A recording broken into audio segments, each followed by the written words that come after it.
Y enseguida agradecemos al doctor Lorenzo Meyer, historiador y profesor emérito del Colegio de México, quien hace para nosotros un análisis del primer grito de independencia del presidente Andrés Manuel López Obrador.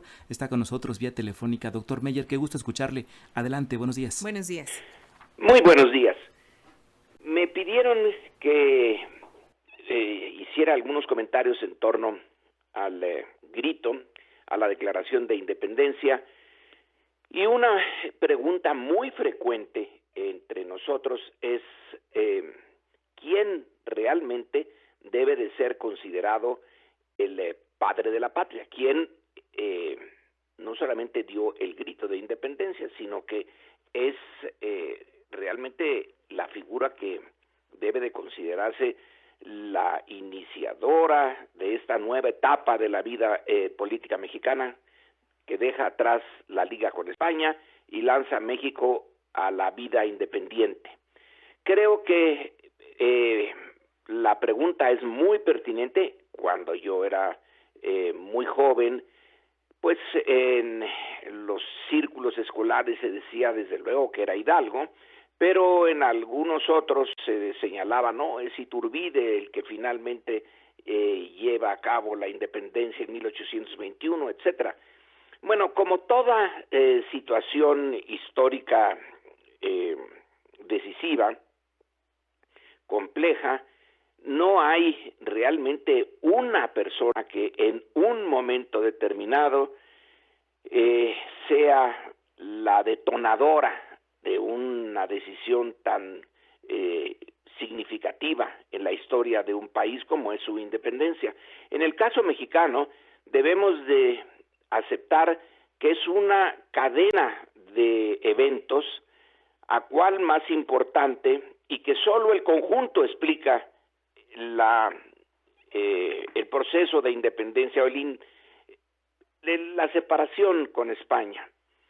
No se puede entender a Hidalgo y lo que vamos a celebrar en estas fechas próximas sin entender que él en otras circunstancias no hubiera dado ese paso, que fue necesario que la Revolución Francesa echara por tierra un acuerdo en el sistema internacional, lo volteara patas arriba, y que esa revolución llevara a Napoleón, a poner a Napoleón al frente de sus ejércitos, y que se declarara una lucha terrible entre Francia, Inglaterra, y que para dominar a Inglaterra, cosa que no logró, pero en fin, lo intentó, Napoleón no podía usar una flota porque los ingleses eran demasiado fuertes en ese campo,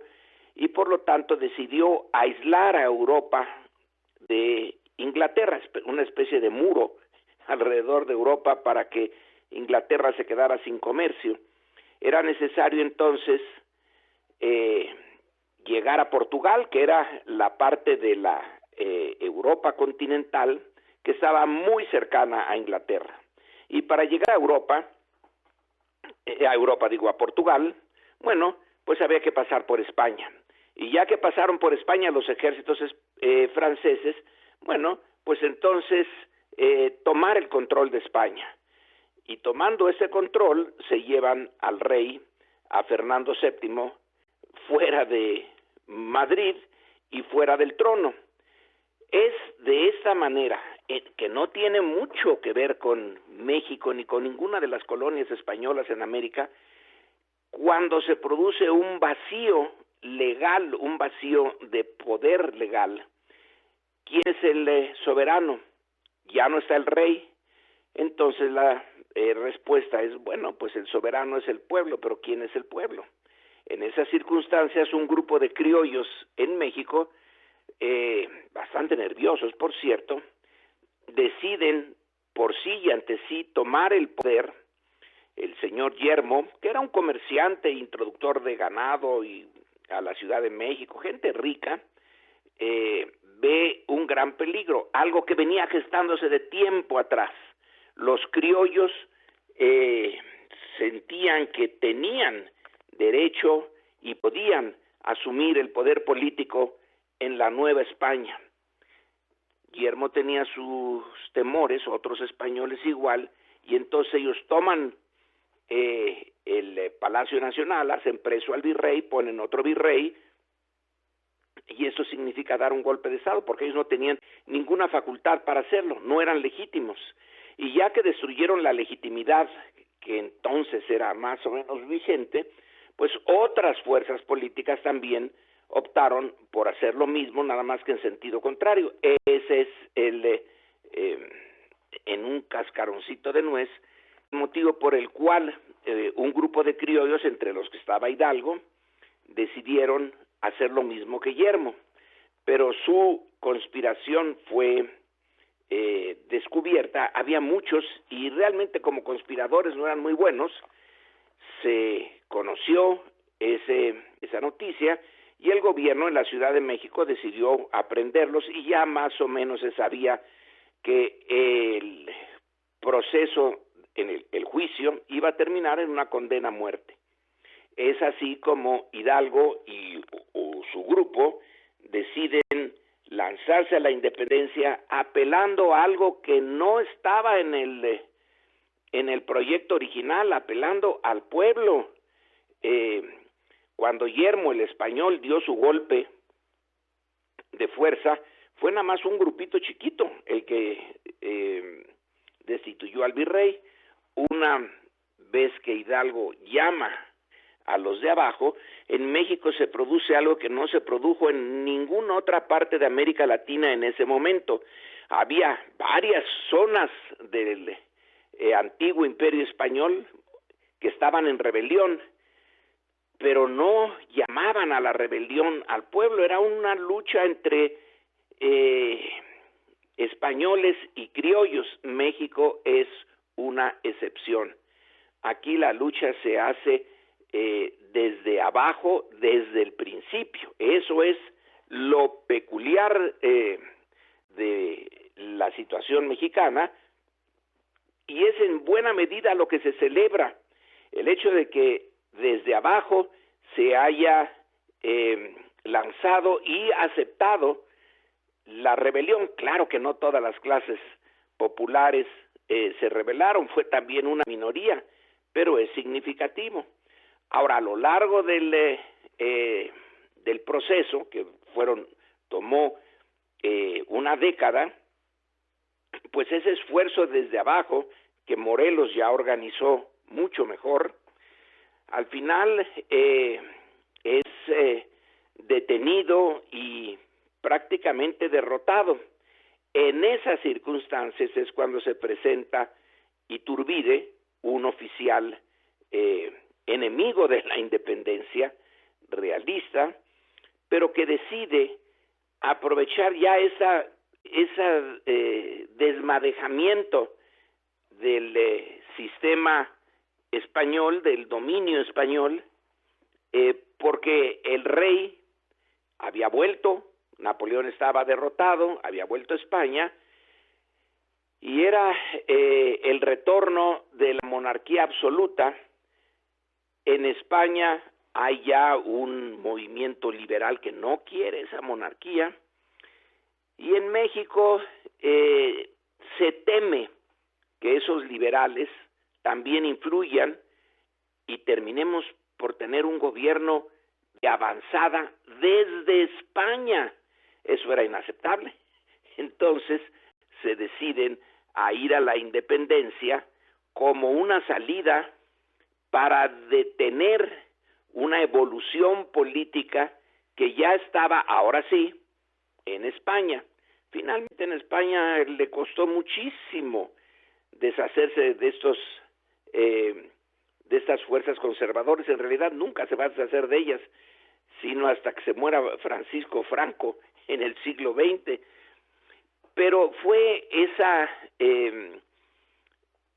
situación que pone a Iturbide en la posición de llamar a la independencia, de hacerla, de consumarla, de aliarse con los remanentes que sí estaban todavía luchando allá en Guerrero, y unir unirlos a su causa y llevar a la independencia.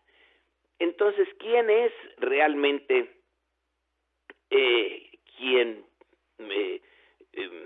produce este cambio político?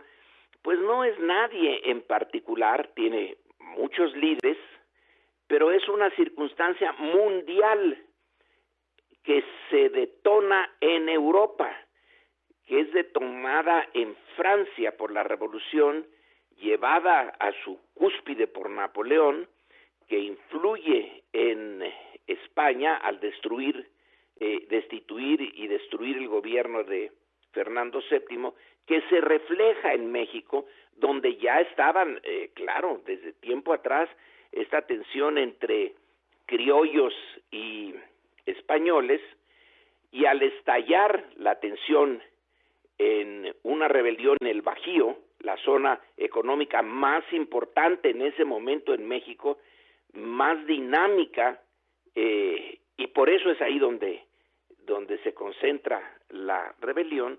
Al estallar, insisto,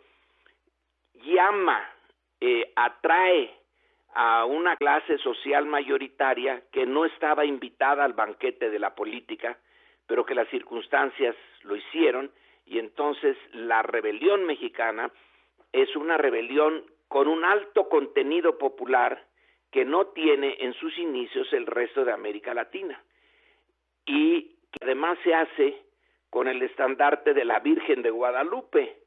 Introduce un elemento religioso que tampoco está, Bolívar tampoco no usa nada religioso en su llamado y en su lucha por la libertad, ni San Martín, ni O'Higgins en Chile, etcétera. México es muy peculiar en esa coyuntura de inicios del siglo XIX, y lo que nosotros celebramos, pues, es un esfuerzo, un gran esfuerzo popular, peculiar, único, y que sí llevó a nuestro país a la independencia, pero con un costo enorme, quizá más grande que en cualquier otra parte de la futura América Latina. Destruyó su economía moderna y la situación no se resolvió realmente por muchos años, hasta probablemente la República restaurada en los 1860. Pues hay que reflexionar sobre eso. No es tan simple como nada más pensar que Hidalgo rompe las cadenas y México se lanza a la lucha y se hace libre. Es muy complicado su inicio e igualmente complicada su conclusión. Bien, doctor, agradecemos este comentario y, como bien lo dice, nos da pie para la reflexión sobre esta base popular que tuvo la guerra de nuestra independencia. Que pase un excelente fin de semana, doctor. Gracias, igualmente. Buenos días.